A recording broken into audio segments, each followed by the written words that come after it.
Guitar, my favorite instrument and the best instrument, and the reason why drums exist is to support the guitar. But wait, how many guitars do we have here? Oh, you're outnumbered.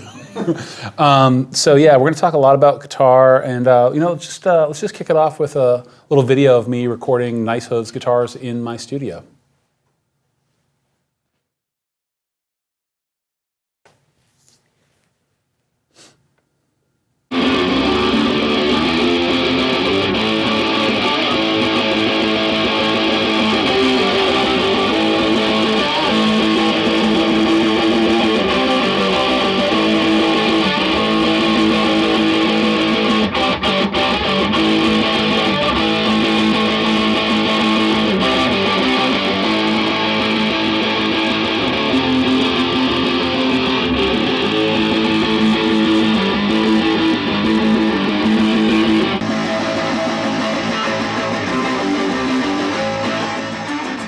The bottom feels a little squashed to me, actually, which is why I'm grabbing this pedal.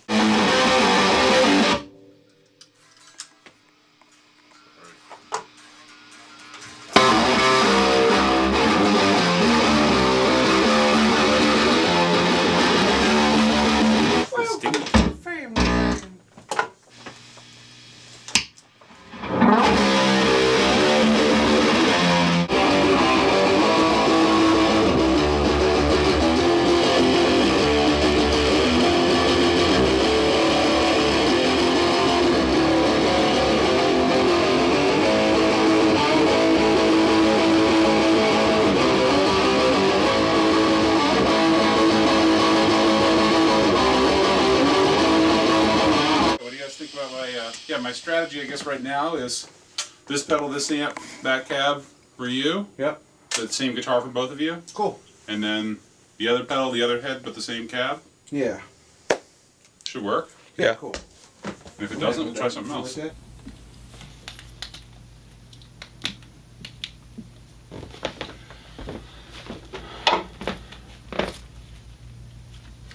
Got a fancy prototype mic to try on this guitar. Oh yeah? This shiny guy. It's a nice looking. It's an AAN22 active ribbon mic. Many buzzwords. Do you do anything to check angles of the mics? Just visual.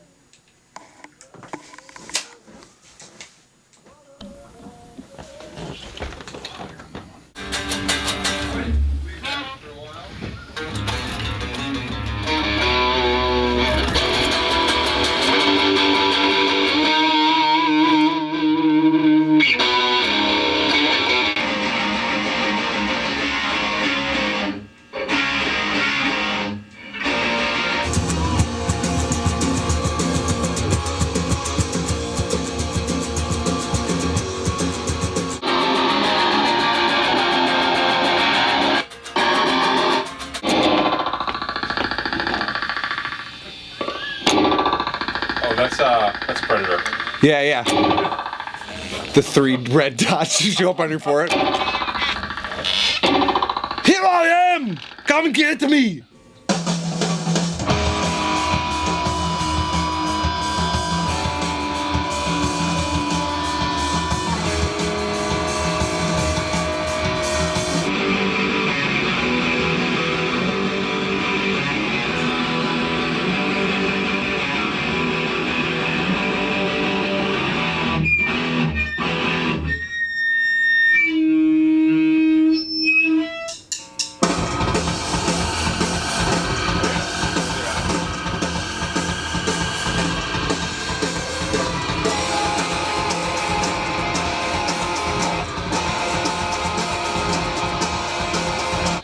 The first note seemed weird to me. Really? Yeah.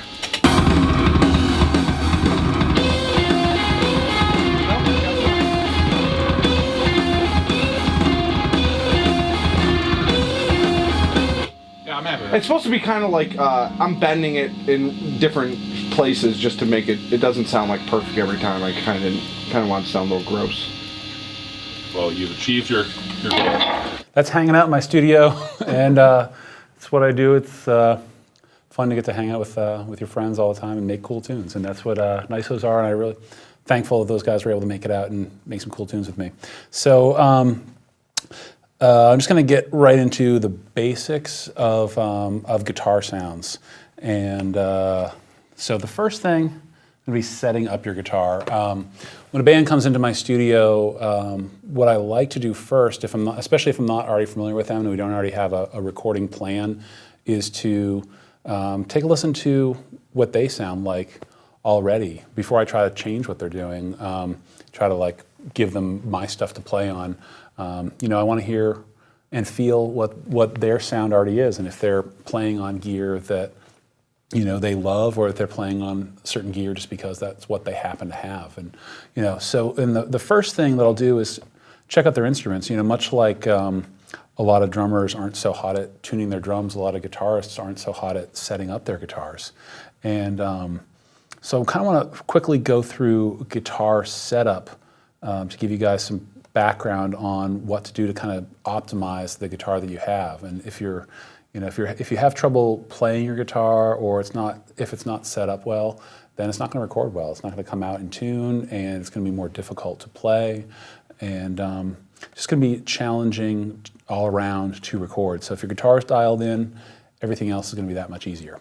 So I want to just do some examples with my guitar over here. I've actually never even checked any of the stuff on this since I got it. So let's go through that together.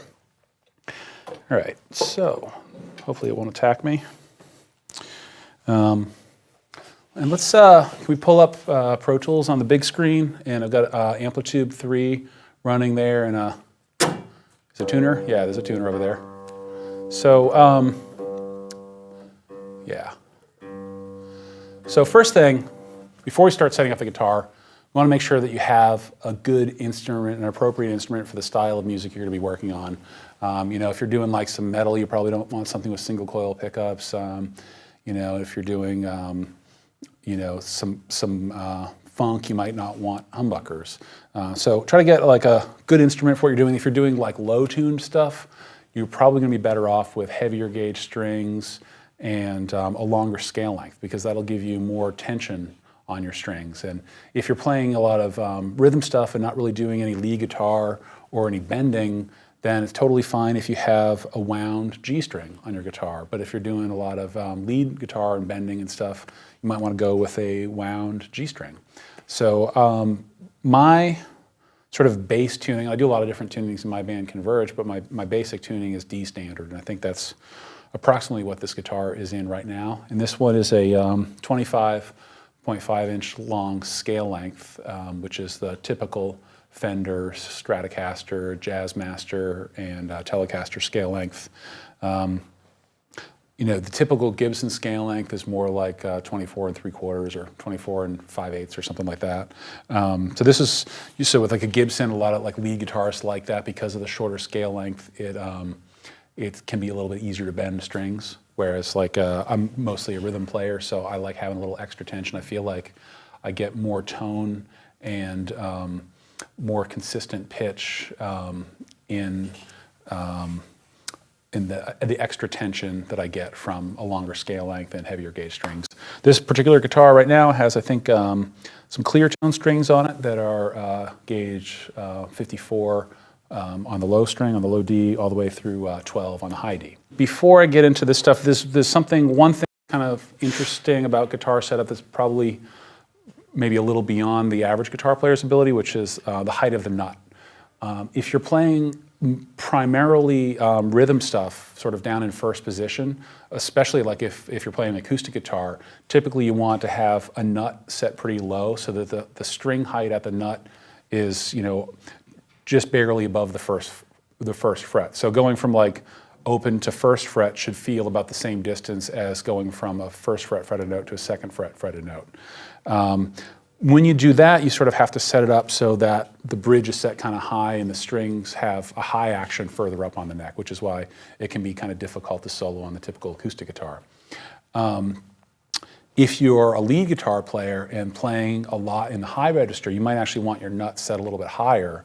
And then, so when you have the nut set high down low, you can set the action of the strings at the top of the guitar a little bit lower. So let's just, for argument's sake, assume that your friendly guitar tech has set up your nut in the right way and you're happy with that.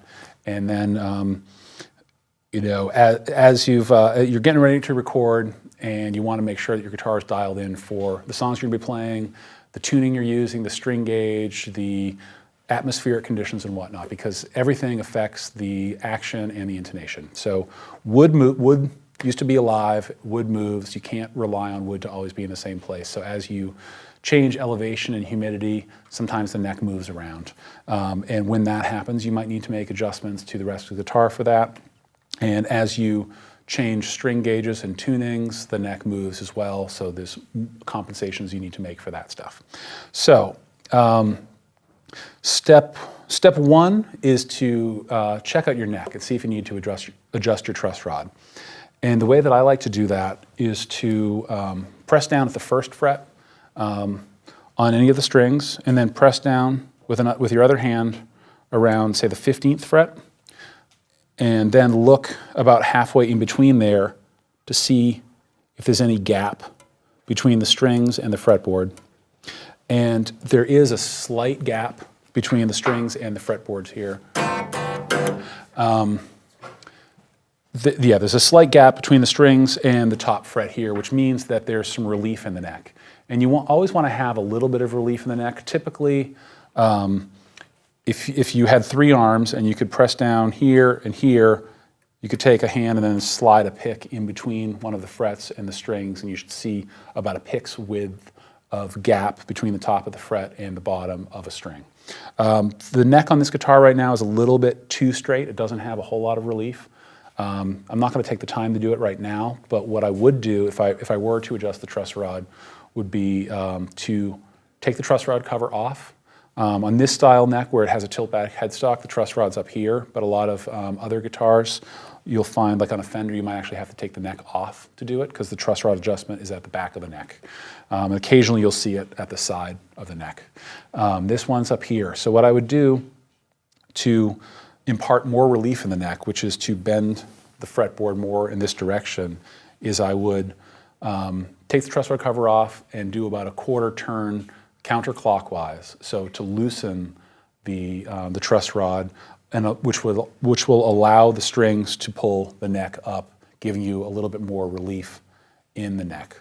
And you want to do those adjustments slowly, and you want to allow it a chance to settle in. So if you adjust it, you might not want to do more than a half to 3/4 of a turn per day. If it's a desperate situation, if you flew into a show somewhere that's totally different elevation or climate, you might have to do it more quickly than that. But I try to do those adjustments slowly.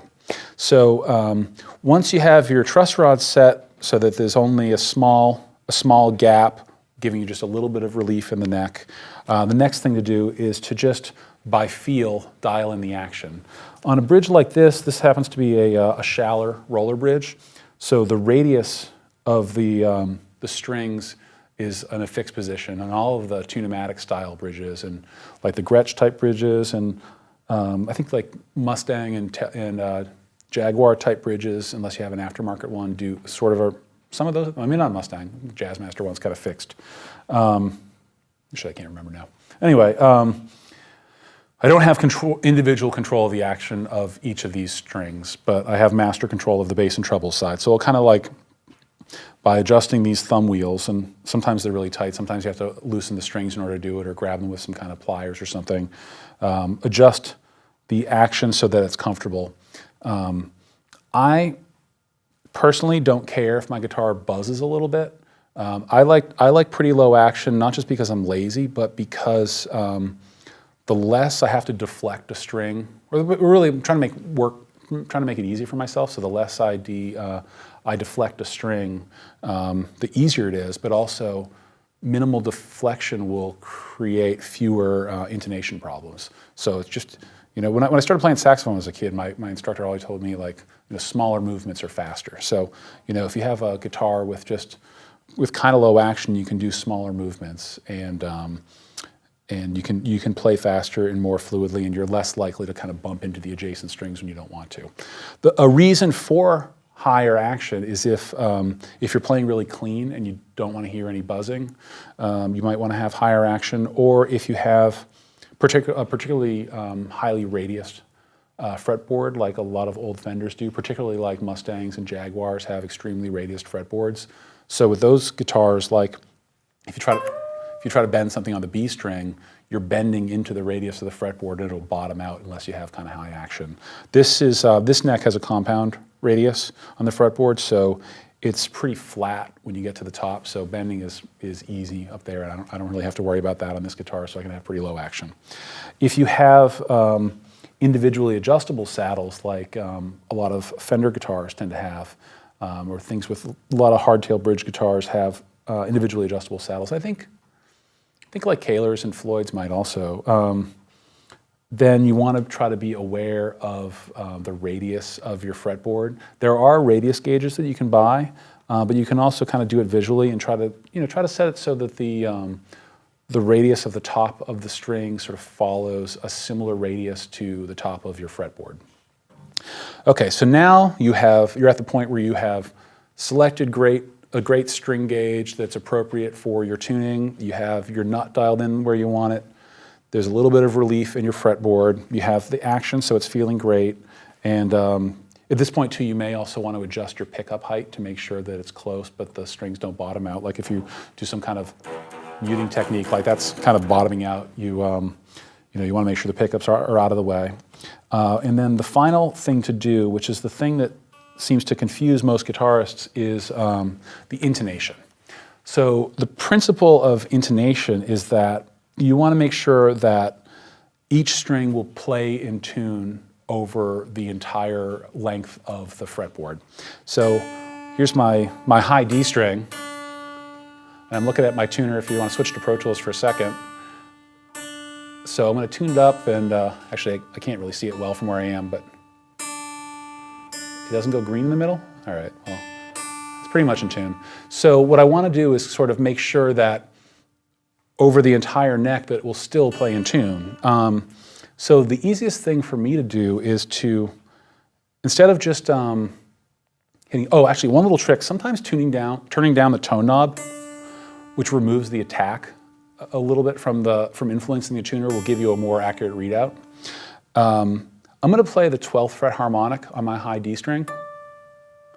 The 12th fret harmonic has nothing to do with where the frets are positioned. That will always be dead center in the string. You're sort of creating a node with your finger that puts a dead spot in the center of the string, so the two sides on either side of your finger are vibrating independently of each other. Always dead center. So you know that that's exactly one octave up from open, okay? Now I want to compare the 12th fret harmonic to the 12th fret fretted note. So it's a little bit flat, but watch this. If I fret hard, see how sharp it is? If I pick hard, see how sharp it goes? Now I'm going to fret very lightly and pick it softly. It's kind of flat. And this is where, and also I'm holding the guitar in my lap and I'm putting some tension on the neck as I fret. I have my forearm on the edge of the body. I'm pulling back on the neck as I fret. So where I think a lot of guitar techs fail is that they do this on a table with the guitar like this, the headstock's in a cradle, and there's just the weight of the guitar is pushing down in the center. Whereas when you're playing a guitar, particularly when you're sitting down, you're in the opposite position where you're pulling tension on the neck. So sometimes people will get their guitar set up before they come into my studio, and then they come into the studio and the intonation's not good and we have to redo it. So it's good, I think it's great if you can do your own intonation, because only you know how hard you're going to pick and how hard you're going to fret. So if you see that your 12th fret is a bit hard for me to see there. This will not be an exact science, but if you see that your 12th fret harmonic is reasonably in tune, and then that it's a little bit flat from the way that you position it, you know that the distance between the 12th fret and the saddle on that string, since it's coming out flat, that distance is a little bit too long. We want to shorten that distance to raise the pitch of the string between the 12th fret and the saddle. So I kind of hate adjusting two pneumatic bridges because they're hard to get to, but I have this flathead screwdriver, and I'm going to turn so that I can hopefully not break the string and shorten the distance between the saddle and the 12th fret. It's going to throw off the tuning of the entire string, so you want to retune the string first.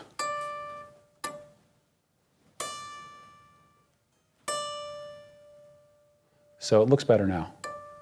Not perfect, but for the sake of this discussion, I think that's good enough. And you would then do that across the course of the entire guitar. You can also do other tests at other points on the fretboard to see how it looks. If you find that you're playing primarily in, first or second position, you really want to dial it in there. And if you find yourself playing a lot of higher stuff, you want to dial it in there. The final thing that I'll say about guitar tuning before moving on to the guitar amp stuff is that it's important to have an understanding about how the gears within your tuners work. And a lot of cheap acoustic guitars actually offer a better example of that than the typical electrical guitar tuner. So you'll see, if you see a cheap acoustic, you can actually see the open gears of the tuner. So imagine my fingers are the teeth of the gears, okay? As you tune up, there's a little bit of play, and you can always feel this in the tuners as you do it. There's some play between the teeth. So as you're tuning up the guitar, it does this and pushes up. And then the string tension sort of pulls in this direction too. What you don't want to do is tune down the guitar, because when you tune down the guitar, the gears are pushing in that direction, but the string tension then has this room to play. So as you start playing your guitar, you have this much slack in the tuner that the string tension will pull out of the tuning peg. So what you always want to do is tune below the pitch and then back up to it, and that will engage the tuning peg most effectively, and you'll stay in tune longer, and you'll just generally tune better. So, and just actually one other quick statement about tuning is with regards to really low tuning. So let's take this down to C. Okay, so I'm in C. Let me just hit C real lightly, kind of dial it in. The other thing you can do if you don't feel like tuning below and then back up is just give it a stretch between every tune. All right. So hitting it lightly, a little sharp, but you hit it hard, it goes way sharp. So if you're doing low tunings and you're playing really hard, you might actually want to intentionally tune your bottom string flat. There's been some records that I've done where I've tuned the bass as much as 30 cents flat intentionally to get the bass to sound in tune with the guitars. So be really careful with low tunings. You'll see less of that phenomenon with longer scale length guitars. And that's not that I would ever play a fan fret guitar, but that's the reason why people do that stuff, is to be able to handle those really extreme low tunings. All right, so that's it for this guitar setup stuff. Really quick, just to let you know, John Doe says, wow, I finally understand intonation. Such a good explanation. So Well, you what are thank you. pulling the wool off of people's eyes. So Yeah, really what I'm doing is hoping that future bands that I record are watching this segment so I don't have to set up their guitars for them. So, by the way, for anybody who's watched a few of our classes, note that, everybody, Kurt, Andrew Wade, Jesse Cannon, A.L. Levy, it might seem like tuning your guitar is basic stuff, and it is, but there's a reason why all of them, beat you over the head with it. People show up with their guitars out of tune all the time, don't know how to tune them, not set up properly, not intonated, and if your guitar is not intonated properly, and if your guitar is not in tune, you will never be able to get the tone you want out of it, period. So that's why this stuff is so critical, and it's not super fun and sexy, but it's the first step, and if you don't get this step right, the other stuff doesn't matter. I agree. And I'll just say one more comment about that is I find that I play much differently when I'm recording than I do when I'm playing live. when I'm playing live, it's fun to rock out and get into it. But when I'm recording, I'm actually playing not softly, but much more controlled because I want that sort of. I feel like chords have more impact when they hit in tune, especially once you start layering. If you choose to layer your guitars in bass, if you have like several layers that are all struck really hardly and they're all kind of wobbly, then it's just going to sound like a mess. But if you strike them with control, then it just will have that much more impact. And maybe one final question from Maple Bacon, which sounds actually really good right now. What if you do a lot of lead and rhythm playing? Where should the nut be set? Somewhere in between? Yeah, for sure. I mean, you'll know when you play. If you've been playing for a while, you'll know that it feels good or it doesn't. Or also, it's always worthwhile to go into like if you've had the same guitar for a long time and you're really married to it. It's worthwhile to go into guitar shops sometime and just play stuff that's on the wall and say like, oh yeah, this one feels like this and that one feels like this, and hey, maybe this thing is like I went to a guitar shop one time and played this Rickenbacker 650, and it was the first time that I ever played a guitar that had a 1 3/4 inch wide fretboard. Typically guitars have 1 11/16 wide fretboards. And I was like, whoa, I have these like giant hands, and for the first time I have this little extra space on the fretboard. It's only a 32nd of an inch, but it made, or a 16th of an inch, and it made a huge difference in my ability to play. And so sometimes like, same thing with the nut. You might go into a guitar shop and realize like, oh, you know what? Like jumbo frets work better for me, or like a taller nut or a lower nut or shorter frets or whatever work better for me. Like this guitar that I built, like I personally don't like really tall frets. Some people love them because they can get underneath the frets and bend more easily. For me, tall frets just give me more space to fret too hard. And so with tall frets, especially like when they're so tall they almost have a scalloped feel, you got a lot of space before your finger bottoms out on the fretboard, and you can really go quite sharp just by fretting hard. So for me, I use pretty flat, low frets, so there's not a lot of space for me to press too far into the neck, and it helps me play in tune better. So educate yourself. Questions in here? Oh yeah, one. Yeah, I just want to say intonation and playing position is huge. Yeah, and for sure. then also another thing with passive pickups, the magnets in them pull on the strings, so it helps to back them way off while you're doing that. Yeah, these ones are actually probably a little high right now. Yeah, it is a fine balance between output and magnetism, and if you want and sustain. So if you want a lot of sustain, you do want to lower your pickups. That is an argument for for active pickups. I know a lot of people aren't fans of active pickups, but they do have less magnetism, so you can position them closer to the strings and not have as many sustain issues. And I know of other people, particularly bass players, who've complained about certain really high output pickups, high output passive pickups, really putting too much drag on their strings and interfering with the sustain. So yeah, that's another crucial thing. Thanks for bringing that up. And maybe one more from Dano. What about guitar cables? What makes a good cable from a bad one? Yeah.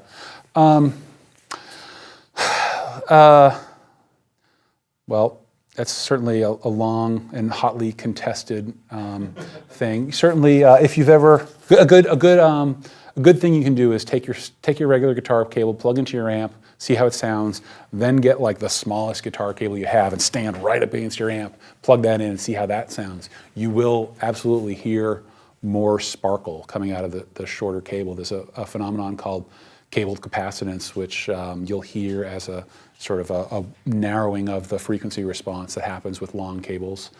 There are certain types of cables that are better than others. Good oxygen-free copper or cable or silver-plated copper is great. People hear a difference between stranded wire and solid core wire. Typically, guitar cables are stranded wire just for the flexibility of it. And there's also cables that have like little wall warts built into them that are active cables that will remove cable capacitance. I know some people who say they prefer the sound of a wireless because the cable runs are shorter.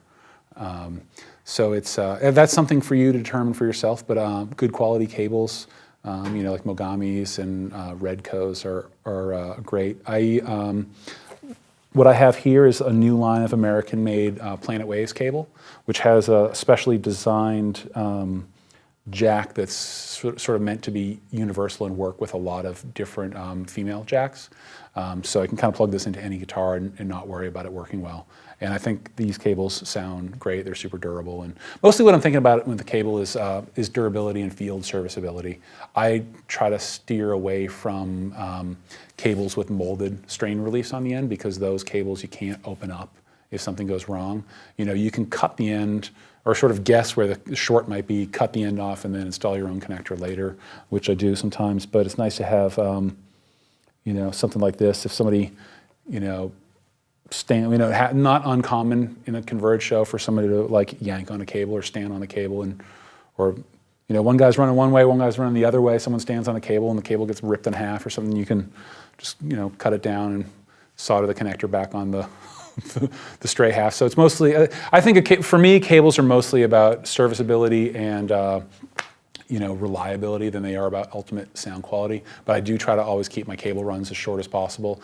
And then when I'm tracking guitars, I try to keep as few effects in the signal chain as possible, just so it's a pure sound getting to the amp. And you know, when I need pedals, we'll plug in just the pedal we need at any given time. And then I also, when possible, I try to run pedals off batteries too, because there's less opportunity for grounding problems when you're running off batteries. Next time someone yanks out your cable show, just tell them to get back in their seat, keep sipping their glass of wine, and wait for the show to be over. Yeah. Then proceed in an orderly fashion to the exit. I usually just get even.